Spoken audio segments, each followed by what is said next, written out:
क्योंकि चित्रा सरवारा आम आदमी पार्टी छोड़कर कांग्रेस में शामिल हुई थी, लेकिन टिकट की दावेदार थी, टिकट मिला नहीं है। अब किस तरीके से आप देख रहे हैं? चित्रा सरवारा पिछले 5 साल से लगातार मेहनत करती आ रही थी और डोर टू डोर जाकर लोगों को कन्विंस कर रही थी। लोग इसमें काफी खुश भी नजर आ रहे थे और अपनी पैड पूरी तरह से बना ली थी और लोगों को ये लगने लगा था कि अंबाला में अनिल विज जैसे दिग्गज के सामने अगर कोई बराबर का मुकाबला कर सकती है तो वो है सिर्फ चित्रा सरवारा।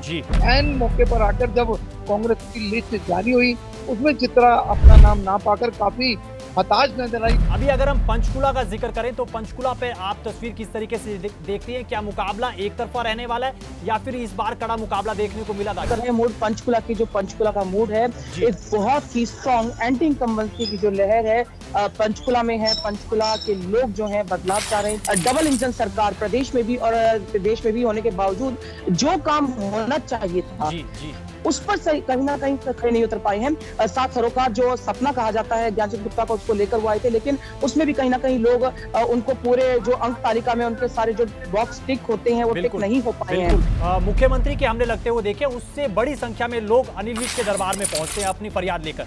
तो क्या वो जो जनता है वो वोट बैंक में तब्दील होगी? इन चीजों को आप कैसे देख रहे हैं? क्योंकि यहाँ पर जितने भी दरबार में आते थे अचानक मुख्यमंत्री कहता अनिल विज जैसा हो जैसे नारे रोज उनके यहाँ पर देखने को मिलते थे।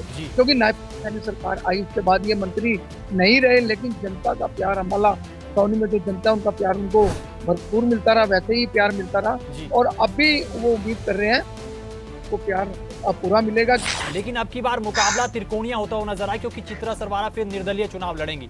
वोट बैंक उनका भी है आप, क्योंकि चित्रा सरवारा का अपना जो पर्सनल जो उनका वोट बैंक है, जो लोग उनके साथ है, वो उनके पहले भी अनिल विज के सामने वो चुनाव लड़ी थी और लगभग 15,000 के करीब वोटर थे उस समय हारी थी। उस समय जबकि सिंगल कड़ी थी और मोदी लहर काफी ज्यादा थी, लेकिन इस समय की हम बात करें तो अपना उनका जो वोट बैंक है वो जरूर कहीं ना कहीं उनको सपोर्ट करने वाला है।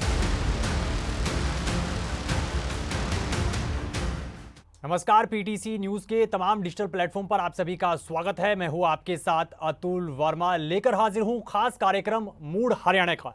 और आज मूड हरियाणा के इस खास कार्यक्रम में हम 2 विधानसभा क्षेत्रों को लेकर चर्चा करेंगे और हमारे साथ हमारे 2 सहयोगी ग्राउंड जीरो से हमारे साथ जुड़ रहे हैं, उनसे बातचीत करेंगे। पहले तो स्वागत करेंगे उनका। पंचकुला से जो हमारी सहयोगी हैं उमंग शोरान, उनका स्वागत करेंगे। उमंग, बहुत बहुत स्वागत है आपका इस चर्चा में। और कृष्ण बाली अंबाला से हमारे सहयोगी हैं। कृष्ण जी, आपका भी बहुत बहुत स्वागत है। तो चर्चा की शुरुआत हम अंबाला से कर रहे हैं क्योंकि अंबाला से बड़ी खबर निकल कर आ रही है क्योंकि कांग्रेस ने जो टिकटों का बंटवारा किया उसमें चित्रा सरवारा को टिकट नहीं दिया गया। उसको लेकर सबसे पहले प्रतिक्रिया कृष्ण बाली से लेंगे।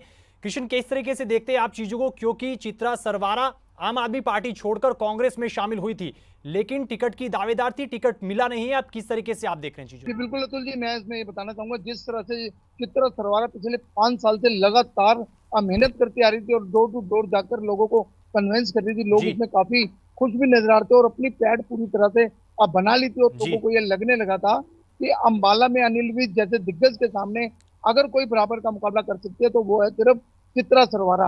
और लास्ट टाइम तक चित्रा सरवारा लगातार अपनी कन्विंस रही है, लेकिन एन मौके पर आकर जब कांग्रेस की लिस्ट जारी हुई उसमें चित्रा अपना नाम ना पाकर काफी हताश नजर आई और अंबाला से परमिंदर सिंह परी को जो टिकट दिया गया, हालांकि उनके जो समर्थक थे वो काफी हद तक ढोल ताशों के साथ, ढोल नगाड़ों के साथ नाच रहे थे और कुछ ही देर के अंदर वो यहाँ पर अपना नॉमिनेशन फाइल करने भी आ रहे हैं। लेकिन दूसरी ओर हम चित्रा की बात करें तो उस खेमे में काफी मायूसी नजर आ रही है। कांग्रेस ने 2 टिकट की जगह 1 टिकट निर्मल सिंह को दे दिया अम्बाला सीट से और अम्बाला सीट से उन्होंने अपना नॉमिनेशन फाइल भी कर दिया। चित्रा सरवारा कुछ ही देर के अंदर अम्बाला छावनी में एक जनसभा को संबोधित करेगी और उसके तुरंत बाद अम्बाला छावनी में ही अपना नॉमिनेशन फाइल करेगी। इसको कह सकते हैं कि इस समय जो अम्बाला का मुकाबला काफी टफ होने वाला है। दूसरी जो दिग्गज पार्टी है वो भी अपने कैंडिडेट को खड़ा किया और अपना नॉमिनेशन फाइल लगभग कर चुके हैं। कांग्रेस के कैंडिडेट कुछ ही देर में आने वाले हैं और चित्रा सरवारा कुछ देर में आने वाली है। इसको कह सकते हैं कि अम्बाला में इस समय काफी कड़ा मुकाबला देखने को मिलेगा। जी कृष्ण, आपके पास आएंगे क्योंकि 2024 का ये चुनावी दंगल है और नॉमिनेशन का आज आखिरी दिन है। तो आज कहीं ना कहीं सियासी समीकरण है वो बहुत तेज होते हुए नजर आएंगे। नामांकन के बाद क्या कुछ तस्वीर रहने वाली, क्योंकि प्रचार का दौर लगातार जारी है। उमंग के पास हम चलेंगे, हमारी संवाददाता पंचकुला से लगातार ग्राउंड जीरो से वो लगातार बहुत बारीकी से चीजों को कवर करती आई है। उमंग, अभी अगर हम पंचकुला का जिक्र करें तो पंचकुला पे आप तस्वीर किस तरीके से देखती हैं? क्या मुकाबला एक तरफा रहने वाला है या फिर इस बार कड़ा मुकाबला देखने को मिला था? क्योंकि पिछली बार हमने देखा था बहुत क्लोज मुकाबला गया था चंद्रमोहन और ज्ञानचंद गुप्ता के बीच में। इस बार क्या कुछ समीकरण रहने वाले हैं वो बताएगा। जी बिल्कुल, देखिए सबसे पहले अतुल मैं बताना चाहूंगी, जैसा कि अपना प्रोग्राम है ये पीटीसी के सभी दर्शकों के लिए मूड हरियाणा का, तो हम बात कर रहे हैं मूड पंचकुला की। जो पंचकुला का मूड है एक बहुत ही स्ट्रॉन्ग एंटी इनकम्बेंसी की जो लहर है पंचकुला में है। पंचकुला के लोग जो हैं बदलाव चाह रहे हैं, क्योंकि लगातार 10 साल से जो यहाँ पर विधायक जो हैं ज्ञानचंद गुप्ता जो भारतीय जनता पार्टी से रहे हैं, इससे पिछले कार्यकाल में वो सीपीएस भी रहे, चीफ पार्लियामेंट सेक्रेटरी, और उसके बाद अब जो इनका 5 साल का कार्यकाल है हरियाणा विधानसभा के वो अध्यक्ष रहे हैं। बहुत महत्वपूर्ण पदों पर रहे हैं, पूरे हरियाणा में उनका प्रतिनिधित्व रहा है। उसके बावजूद जो लोग हैं यहाँ के वो ठगा सा महसूस करते हैं कि इतना बड़ा पद होने के बाद, इतनी पैठ होने के बाद, उनके भाजपा संगठन और डबल इंजन सरकार प्रदेश में भी और देश में भी होने के बावजूद जो काम होना चाहिए था उस पर कहीं ना कहीं खड़े नहीं उतर पाए हैं। 7 सरोकार जो सपना कहा जाता है ज्ञानचंद गुप्ता का, उसको लेकर वो आए थे, लेकिन उसमें भी कहीं ना कहीं लोग उनको पूरे जो अंक तालिका में उनके सारे जो बॉक्स टिक होते हैं वो टिक नहीं हो पाए हैं। ये नाराजगी, ये एंटी इनकम्बेंसी ना केवल बीजेपी के लिए बल्कि एक पर्टिकुलर कैंडिडेट के लिए भी है, जैसे होता है इंसान के लिए कि ये हमारी उम्मीद पर नहीं खरा वो है। और ऐसे में दूसरी तरफ कौन है, जैसा कि आपने कहा कि बहुत ही कम मार्जिन से पिछले चुनाव में जो अच्छा प्रदर्शन करके भी रह गए चंद्रमोहन जो हरियाणा के पूर्व डिप्टी सीएम भी और लगातार यहाँ से 4 बार विधायक पहले रह चुके हैं। और चौधरी भजन लाल जी, जो स्वर्गीय चौधरी भजन लाल जी जो हरियाणा की राजनीति के चाणक्य कहे जाते हैं, उनके बेटे हैं, वो उतरे हैं। इसमें कोई दो राय नहीं है कि उनके प्रति लोगों के दिल में एक जगह है, खास जगह है। यही कारण था कि जब पिछले इलेक्शन में वो उतरे थे 2019 में, 15 साल बाद वो चुनाव में उतरे थे, बावजूद इसके सिर्फ छोटे से मार्जिन से वो रह गए थे। और इस बार ऐसा लगता है कि एक तरफा लहर दिख रही है। अगर हम एक पत्रकार के तौर पर बात करें, राजनीतिक विश्लेषक के तौर पर बात करें अतुल जी, तो पंचकुला का जो मूड है वो इस वक्त बीजेपी के बहुत ज्यादा खिलाफ है। हालांकि जो अर्बन एरिया काफी बड़ा है पंचकुला में, जिसके वोट बैंक अभी बीजेपी की है, लेकिन जो गांव है, जो ग्रामीण है, जो स्लम एरियाज है, वहां बहुत स्ट्रॉन्ग एंटी इनकम्बेंसी बीजेपी और सिटिंग एमएलए के लिए है। जी, और कालका भी मैं बताना चाहूंगी साहब ने, कालका में भी इसी तरीके का रुख है। कालका जो पूरे प्रदेश का पहली नंबर 1 कॉन्स्टिट्यूएंसी है, जो वहां पर विकास होना चाहिए था, चाहे पर्यटन की दृष्टि से, स्वास्थ्य की दृष्टि से, सड़कों की, अवैध कॉलोनियां वहां है, सीवरेज नहीं है, सबसे पिछड़ा हुआ जैसे हम एक तरफ कहते हैं मेवात है, नूह है, वहां पे, या दक्षिण हरियाणा में भी कई ऐसे इलाके हैं जो बहुत पिछड़े हैं। ऐसे हरियाणा में पिछड़े हुए इलाकों में कालका की बदनसीबी रही है कि जो भी सरकार रही तो कहीं ना कहीं उसका जो एमएलए रहा वो दूसरी पार्टी का रहा। इस वक्त भी सिटिंग एमएलए कांग्रेस के रहे हैं प्रदीप चौधरी, जो विपक्ष। उमंग, आपके पास आएंगे, ये सवाल लाजमी तौर पर मैं आपसे लूंगा, लेकिन हम अंबाला एक बार फिर से चलना चाहेंगे, कृष्ण बाली से हम बातचीत करना चाहेंगे। कृष्ण जी, इन चीजों को भी आप किस तरीके से देखते हैं? क्योंकि नायब सैनी सरकार में अनिल विज के पास मंत्री पद नहीं था, टिकट जरूर मिला है, लेकिन फिर आप चीजों को कैसे देखते हैं? क्या जनता एक बार फिर से अनिल विज पर वही भरोसा और वही विश्वास जताएगी? क्योंकि हमने देखा इस चीज को कि जितने दरबार, जनता दरबार मुख्यमंत्री के हमने लगते हुए देखे, उससे बड़ी संख्या में लोग अनिल विज के दरबार में पहुंचते हैं अपनी फरियाद लेकर। तो क्या वो जो जनता है वो वोट बैंक में तब्दील होगी? इन चीजों को आप कैसे देख रहे हैं?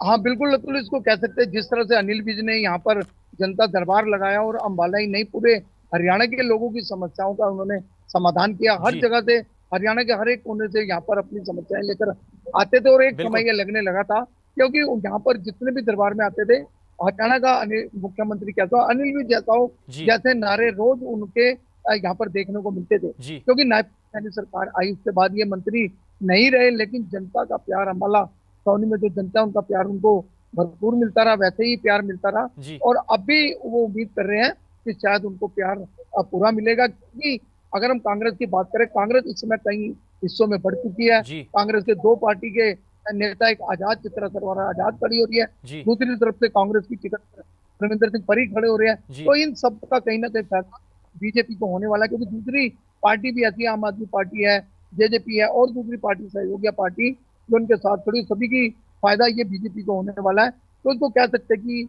अम्बाला छावनी से अनिल जी की जीत लेकिन कृष्ण जी जीतना एक बार लगभग तय है। इस बात को आप मानते हैं कि कहीं ना कहीं अब मुकाबला जो है वो त्रिकोणीय से आगे जाता हुआ नजर आएगा? क्योंकि पहले मुकाबला माना जा रहा था कांग्रेस बनाम भाजपा ही है, लेकिन अब की बार मुकाबला त्रिकोणीय होता हुआ नजर आए, क्योंकि चित्रा सरवारा फिर निर्दलीय चुनाव लड़ेंगी, वोट बैंक उनका भी है, आप उसको भी कैसे देख रहे हैं फिर आप? हाँ बिल्कुल, इसको कह सकते हैं कि जैसे अगर चित्रा सरवाना के आने से जहां मुकाबला आमने सामने का होता, लेकिन अब ये तिकोना मुकाबला अंबाला में देखने को मिलेगा, क्योंकि चित्रा सरवाना का अपना जो पर्सनल जो उनका वोट बैंक है, जो लोग उनके साथ है, वो उनके पहले भी अनिल विज के सामने वो चुनाव लड़ी थी और लगभग 15,000 के करीब वोटर थे उस समय हारी थी, उस समय जबकि सिंगल कड़ी हुई थी और मोदी लहर काफी ज्यादा थी। लेकिन इस समय की हम बात करें तो अपना उनका जो वोट बैंक है वो जरूर कहीं ना कहीं उनको सपोर्ट करने वाला है। उधर जो कांग्रेस का है, जो कांग्रेस का वोट बैंक है, वो पहले भी लगभग 8800 वोटों पर सिमट कर रह गया था जब पिछली बार पिछले टर्म की हम बात करें। तो इस बार कितना होने वाला है ये आने वाला समय बता पाएगा। दूसरी ओर निर्मल सिंह की बात हम करें अम्बाला सिटी में, निर्मल सिंह भी इस समय मुकाबले के अंदर है, उनको टिकट कांग्रेस ने दे चुकी है, तो वहां पर भी मुकाबला काफी टफ। कृष्ण जी आपके पास आएंगे, थोड़ा सा समय आपसे जरूर लेंगे, लेकिन अभी हम एक बार फिर से पंचकुला चलेंगे। उमंग, कालका सीट का आप जिक्र कर रहे थे, लेकिन कालका में फिर आप चीजों को कैसे देख रहे हैं? क्योंकि लतिका शर्मा पर भाजपा ने विश्वास नहीं जताया है, नया उम्मीदवार यहां पर उतारा गया, तो फिर नए उम्मीदवार के तौर पर भाजपा को कितना फायदा मिलेगा? क्योंकि प्रदीप चौधरी पिछले चुनाव में बहुत क्लोज मार्जिन से मुकाबला हारे थे, तो ऐसे में क्या ये दाव उल्टा पड़ सकता है? कैसे देख रहे हैं आप? जी देखिए अतुल, कालका के मूड की अगर बात करें तो कालका में जो भारतीय जनता पार्टी है उसको उसका गढ़ बनाने में लतिका शर्मा की अहम भूमिका रही, वहां के लोगों को जोड़ने में, वहां की महिलाओं को बाहर लाने में और उन्हें बताने में कि तुम्हें भी बाहर आकर बात करनी है, अपनी बातों और आवाज उठानी है। लेकिन इस बार जैसे भाजपा ने लतिका शर्मा पर विश्वास नहीं जताया, उनकी अनदेखी की गई है, जिसको लेकर वो नाराज भी है काफी। वहीं शक्ति रानी शर्मा जो कि उन्हें उम्मीदवार के तौर पर उतारा गया, उसको लेकर एक लोगों में जो विरोधाभास है वो बाहरी कैंडिडेट को लेकर ज्यादा है। देखिए सबसे पहले तो कांग्रेस के जो सिटिंग एमएलए हैं प्रदीप चौधरी, उनकी अपनी पैठ है वहां पर, वो बेशक से वो विपक्ष में रहे हैं, कांग्रेस की सरकार नहीं है, लेकिन बावजूद इसके 5 साल वो लगातार लोगों के सुख दुख में बने रहे, जो उनसे बन सका विधानसभा में आवाज उठाते रहे, इसलिए लोग उन्हें पसंद करते हैं। लेकिन अब एक तो गलती ये कि उन्होंने स्थानीय उम्मीदवार को टिकट नहीं दी बीजेपी ने, उसके ऊपर उन्होंने जो जिस तरह का दाव किया है कि शक्ति रानी शर्मा जो बारी है उसको लेकर नाराजगी, फिर उसके बाद गुटबाजी, जैसे कहीं ना कहीं लतिका शर्मा जो है उनके समर्थक वो नाराज हैं।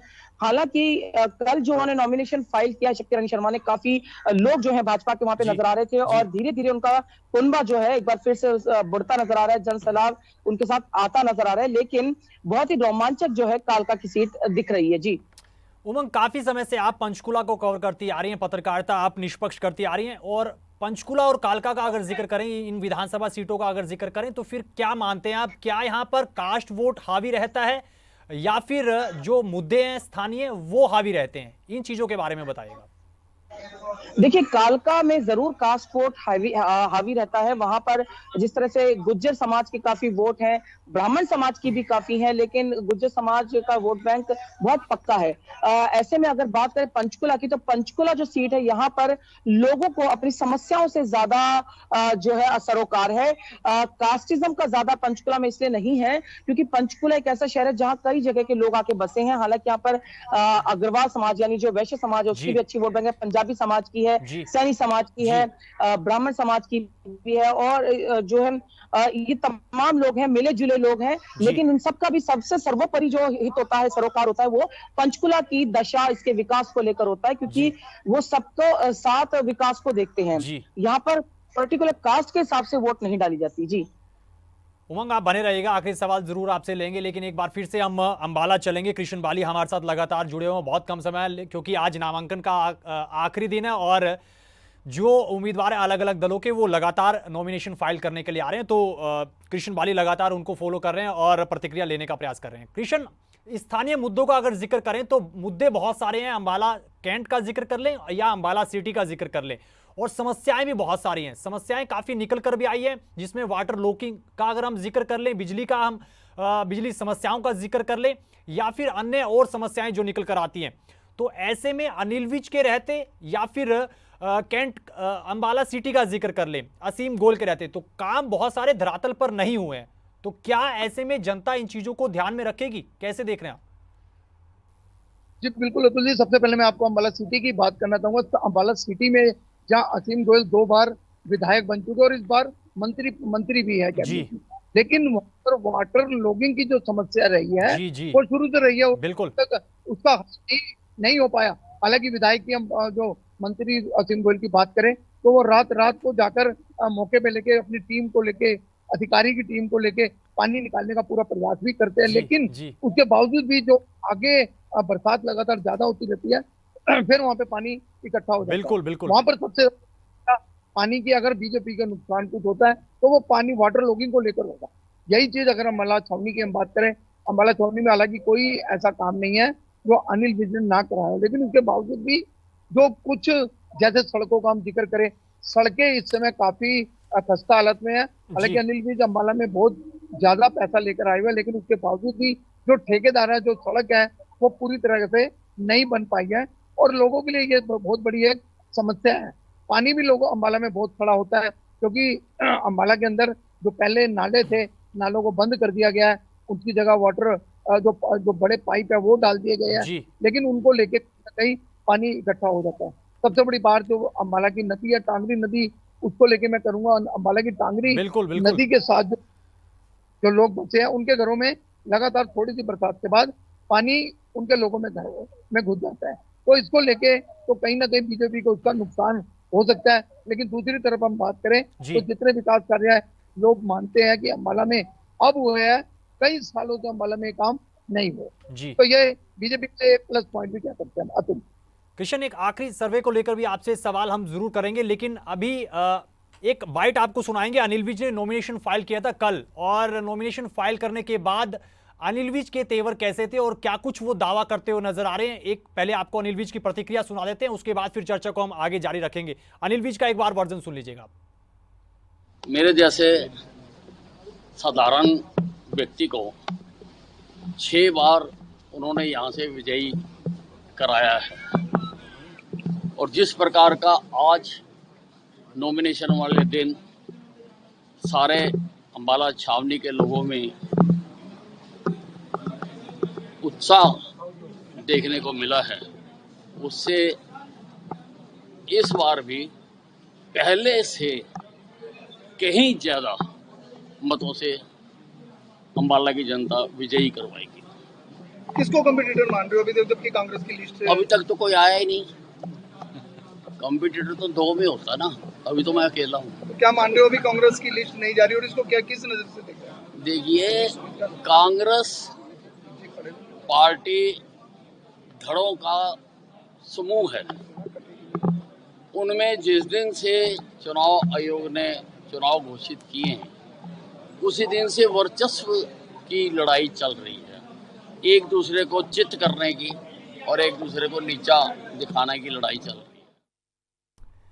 तो आपने सुना कि अनिल विज जाहिर तौर पर जिक्र करते आ रहे हैं कि उनका कोई मुकाबला नहीं है। इसी पर ही प्रतिक्रिया हम लेते हैं। कृष्ण जी, आप कैसे देख रहे हैं? अंबाला कैंट का जिक्र कर लें, अनिल विज तो यहां पर दावा ठोकते हुए नजर आ रहे हैं कि अब तक उनका कोई भी मुकाबला नहीं है। तो क्या एक तरफा रहने वाली है चीजें, या फिर आप मानकर चल रहे हैं कि थोड़ा सा जो मुकाबला है वो क्लोज रहने वाला है? आप किस तरीके से देख रहे हैं, क्योंकि बहुत आपने क्लोज से चीजों को कवर किया ग्राउंड जीरो पर जाकर, और अनिल विज के जो लगातार जो बयान है, जो प्रतिक्रिया है, उनको भी आपने लगातार कवर किए, सवाल जवाब भी आपने बहुत लगातार पूछे हैं, तो वो बताइएगा।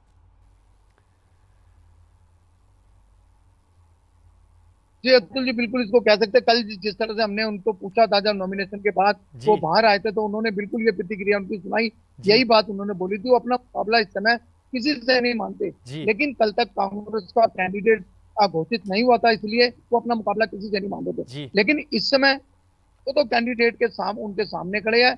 एक कांग्रेस का अपना वोट बैंक है, वो खड़े हैं। दूसरी तरफ चित्रा सरवारा है, जो अपना वोट बैंक लेके बैठी हुई है। तो इन दो चीजों का हालांकि इनको फायदा होने वाला है, लेकिन वो मुकाबला जो ये सोच रहे हैं कि जिस तरह से आसानी से हो पाएगा वो हो पाना मुश्किल है। कुछ वोट तो है जो जरूर कटेंगे, बिल्कुल। लेकिन फिर भी ओवरऑल अगर हम बात करें तो मुकाबला अंबाला में तिकोना होने वाला है। तिकोना होने वाला है, बिल्कुल। उमंग जी, आप कैसे देख रहे हैं चीजों को? पंचकुला विधानसभा सीट का अगर जिक्र कर लें तो मुकाबला क्या मान रहे हैं आप? कांग्रेस बनाम बीजेपी है या फिर इनेलो या जेजेपी भी मुकाबले में आप मानकर चल रहे हैं कि कहीं ना कहीं टक्कर देंगे? देखिए, जो मुख्य मुकाबला है वो तो बिल्कुल जैसा आपने कहा अतुल की कांग्रेस बनाम बीजेपी है। जी। लेकिन आम आदमी पार्टी के जो यहाँ पर प्रत्याशी हैं प्रेम गर्ग, जी। वो भी एक अच्छे कैंडिडेट हैं। जी। जननायक जनता पार्टी और इनेलो ने भी अपने उम्मीदवार उतारे हैं। जी। ये भी कहीं ना कहीं कुछ जरूर अपनी पैठ बना पाएंगे, अपना वोट बैंक बना पाएंगे, यहाँ पे एक वोट हासिल कर पाएंगे। जी। लेकिन जी। जो मुख्य मुकाबला जो है, जो कड़ी टक्कर जो देखने लायक होगा, रोमांचक होगा, जी। जी। वो बिल्कुल कांग्रेस बनाम बीजेपी होगा, ज्ञानचंद गुप्ता बनाम चंद्रमोहन होगा। और पिछले कई चुनाव से यही जोड़ी जो है बिल्कुल, बिल्कुल। यहाँ के लोगों को रोमांचित करती रही है चुनाव के दौरान। जी उमंग, लग रहा है कि इस बार तस्वीर बदलेगी या फिर जनता डबल इंजन की सरकार पर भरोसा जताएगी सर्वे में, या फिर आपने जितना विश्लेषण किया, क्या मान रहे हैं? देखिए, जनता बहुत समझदार है और पंचकुला में तो वैसे ही जैसे आपको जानते कि बहुत सभ्य लोग यहाँ बसते हैं, तो जी। बहुत इंटेलेक्चुअल लोग हैं, इंटेलिजेंट लोग हैं, हर चीज को ध्यान रखते हैं, चाहे बोले कुछ वोट किसे करें। ये जरूर है कि एंटी इनकम्बेंसी फैक्टर बहुत इंपॉर्टेंट रहने वाला है। नाराजगी भी जो है लोगों की वो दिख रही है, जी। और ऐसे में उन्हें कहीं ना कहीं एक ऐसा उम्मीदवार दिखता है जो पहले भी उनके साथ जुड़ा रहा है। 4 बार यहाँ से पहले वो विधायक रहे हैं, पूर्व जो डिप्टी सीएम रहे हैं पूर्व जी। में। जी। जी। और अगर कहीं ना कहीं पूरे प्रदेश की बात करें अतुल, जैसा आप जानते हैं मोड हरियाणा का है, जो हमारे सर्वे में भी पीटीसी न्यूज का जो ग्राउंड लेवल पे हमारे सभी साथियों का सर्वे है जी। कि हरियाणा में कहीं ना कहीं कई जगहों पर कांग्रेस अब हावी नजर आती है। ऐसे में लोग भी ध्यान रखते हैं कि लोकल उम्मीदवार को भी उसी तरफ चुनने की कोशिश करते हैं जिस तरफ सरकार बनती नजर आए, ताकि कुछ काम हो सके। जी चलिए, उमंग, आपसे इजाजत लेंगे, कृष्ण जी आपसे भी इजाजत लेंगे, लेकिन जाते जाते एक बार हम ज्ञानचंद गुप्ता जी को भी सुना देते हैं। ज्ञानचंद गुप्ता जी ने कल नॉमिनेशन अपना फाइल किया था, उसके बाद उन्होंने क्या कुछ कहा था। हरियाणा भाजपा के प्रभारी भी वहां मौजूद थे, वो क्या कुछ कहते हुए नजर आ रहे थे, क्या दावा वो करते हुए नजर आ रहे थे, ये भी सुनिएगा आप। देखिए, सबसे पहले तो मैं अपने पार्टी के राष्ट्रीय नेतृत्व का बहुत बहुत धन्यवाद करता हूं, आभार व्यक्त करता हूं कि उन्होंने मुझे पंचकुला से फिर एक बार टिकट देकर के चुनाव लड़ने का मौका दिया है। आज मैंने अपने नामांकन पत्र दाखिल किए हैं। मैं पंचकुला की जनता से, पंचकुला के लोगों से ये बेनती करता हूं कि मैंने पिछले 10 साल पंचकुला की सेवा की है, पंचकुला में विकास के कार्य किए हैं। उन्हीं कार्यों के आधार पर ये कार्य विकास जो है पंचकुला का आगे बढ़ता रहे। पंचकुला के जनता से निवेदन करूंगा कि मुझे तीसरी बार यहाँ से विधायक बना करके सेवा का अवसर दें। देखिए, ज्ञानचंद गुप्ता जी हमारे पार्टी के वरिष्ठ नेता है और बाल्यकाल से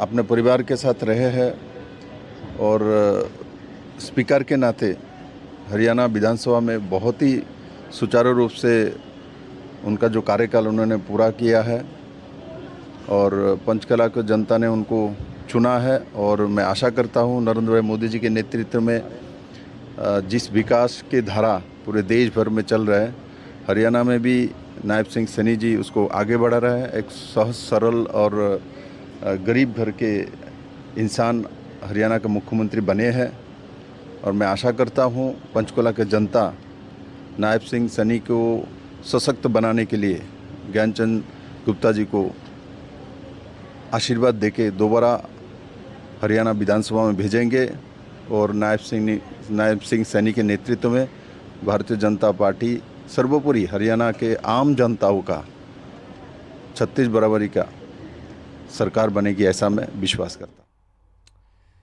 तो ये प्रतिक्रिया आपने सुनी, और फिलहाल के लिए इस चर्चा में इतना ही। मूड हरियाणा के इस लाइव चर्चा में इतना ही। आप मुझे और मेरे सहयोगी कृष्ण बाली और उमंग शरान को दीजिए इजाजत, लेकिन विधानसभा चुनाव को लेकर पीटीसी न्यूज़ की महा कवरेज लगातार जारी रहेगी। कृष्ण जी आपका बहुत बहुत शुक्रिया, उमंग जी आपका भी बहुत बहुत शुक्रिया, आप चर्चा में जुड़े, और आगे की चर्चाओं में फिर हम ग्राउंड जीरो से बाकी सहयोगियों के साथ चर्चा करेंगे। और आप भी इस हमारे खास कार्यक्रम के साथ जुड़ सकते हैं। अगर आपका कोई सवाल तो जरूर आप कमेंट बॉक्स में पूछ सकते हैं, अपनी चुनावी राय वो भी दे सकते हैं। फिलहाल के लिए दीजिए इजाजत, बने रहिए पीटीसी न्यूज के साथ। नमस्कार।